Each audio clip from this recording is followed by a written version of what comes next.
Bonjour à tous, on se trouve actuellement dans le Sefer Bamidbar et comme on l'avait mentionné, après la deuxième partie de la paracha Béalotra, vont se manifester toutes sortes de plaintes de la part des Béné Israël envers Moshe Rabbeinu. Ces plaintes-là, chacun les a en lui. C'est 7 obstacles qui vont cacher notre potentiel. Alors je vous propose aujourd'hui de revoir rapidement quelles sont ces 7 plaintes et de les recalquer pour nous et trouver la réparation.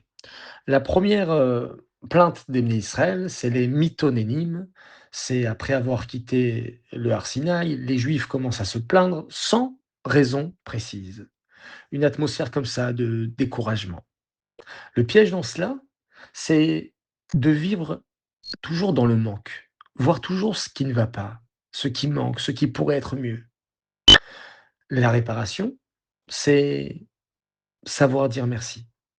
Merci Hachem pour tout ce que j'ai, au lieu de me focaliser sur ce que je n'ai pas encore.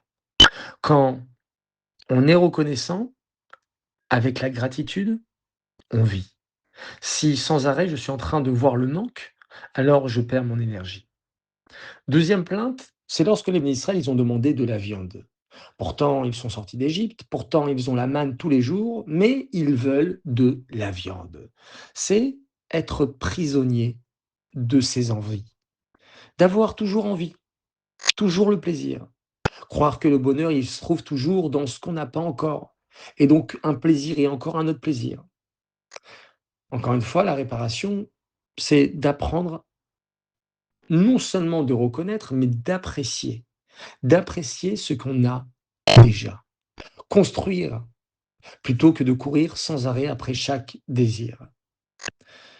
Il y a la troisième plainte, troisième erreur des Bnei Israël. Cette fois-ci, ça touche directement Myriam et Moshe, lorsqu'ils ont fait malheureusement du Lachon Hara sur Moshe Rabbeinu. Pourtant, ils ont cru bien faire, pourtant ils ont pensé que c'est des petites paroles et on peut se dire: «Oui, bah, écoute, c'est juste une parole comme ça a pas d'importance». Comprends que chaque parole produit un effet.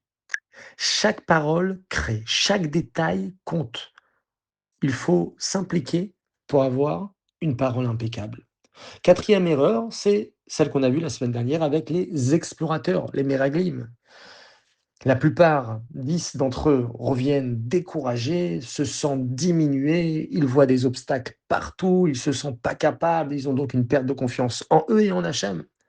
Et donc pour nous, la réparation, c'est arrête de manquer de confiance en toi, arrête de penser que tu n'es pas capable d'affronter toutes sortes de défis ou d'opportunités dans ta vie et arrête aussi de douter de ce que Akadosh Baruch Hu, il peut faire pour toi.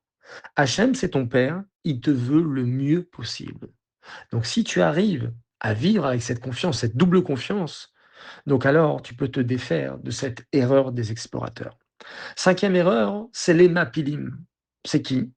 C'est après la faute des explorateurs, certains décident seuls d'attaquer la terre d'Israël et se disent: «Allez, nous, on va le faire», malgré l'interdiction d'Hachem qui a dit: «Non, c'est pas maintenant». Donc l'idée ici, c'est de croire que tout dépend que de moi. Je suis capable, je suis fort, je suis intelligent, je suis maître de la situation. Comprends que tu n'es qu'une moitié et encore.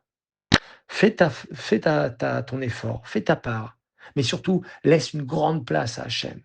Comme on dit dans le mot ish, d'accord, il y a le mot, c'est écrit Aleph, Yud, Shin. Dans le mot isha, la femme, c'est Aleph, Shin, He. Et donc dans chacun, il y a la première lettre du nom d'Hachem. Donc Yud pour l'homme, He pour la femme. Donc si tu es un ish, tu dois laisser la place pour Hachem. Si tu es isha, tu dois laisser la place aussi pour Hachem. Le sixième erreur, c'est le Mekoshesh Etzim. C'est celui qui a ramassé du bois pendant Shabbat, alors qu'on avait eu l'interdiction formellement de faire cela pendant le Shabbat. Ça, c'est se dire toujours: «Ouais, bah, écoute, c'est moi qui gère mon emploi du temps, si j'ai envie de le faire là maintenant, je le fais maintenant» et comprendre qu'il y a chaque chose qui doit être fait en son temps.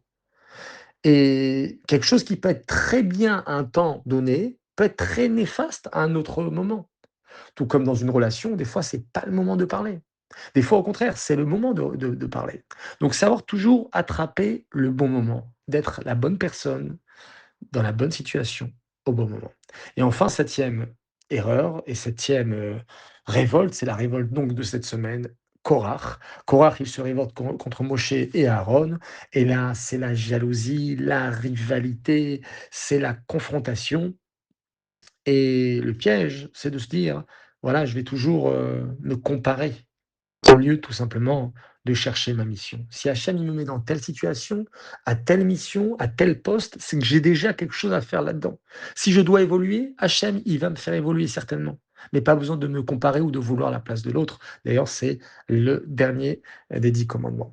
Donc, c'est 7 combats intérieurs de chaque personne. C'est contre le manque, contre les envies, contre la légèreté, contre la peur, contre l'orgueil, contre le fait de ne pas agir et contre la dispute. Donc qu'on puisse toujours combattre ces choses qui peuvent nous freiner dans la vie et qu'on puisse toujours avancer pas à pas et s'inspirer justement des erreurs qui ont été faites et surtout, nous, de ne pas les reproduire. Voilà, bon travail à tous. À demain, Bezrat Hachem.